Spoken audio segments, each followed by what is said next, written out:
Good morning, Fox. Isang mapagpalang araw na naman sa ating lahat. Maagang nagising ang alaga ko. Kasi paglabas ko ng kwarto, andun na siya sa dining area. Na-excite lang siya dahil meron silang birthday party sa school nila. May nakatukang pagkain ang bawat isa sa kanila at ang kanyang pinili ay sausage.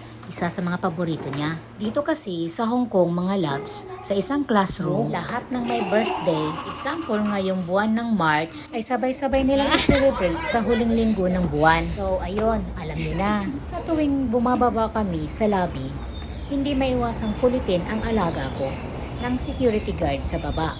Sa tuwing dumadaan kasi kami doon, hindi talaga niya nakakalimutang mag-say good morning doon sa security guard na yun. Kaya siguro, gustong-gusto siya ng guard. Mula ground floor, ay kailangan pa namin ulit sumakay ng elevator pababa. Napansin ko ang alaga ko, biglang sumimangot ang face niya or naging sad siya.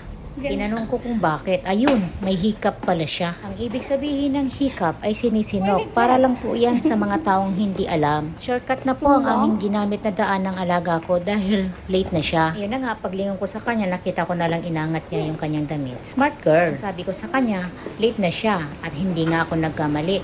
Nagaantay na ang school bus sa amin. Kapag alam niya na andyan na ang school bus, mas lalo niya pang binabagalan yung paglalakad niya. Dahil alam niya, nasasalubungin siya ng school bus. Dahil yan ang palaging ginagawa ng driver sa kanya sa tuwing late na siya.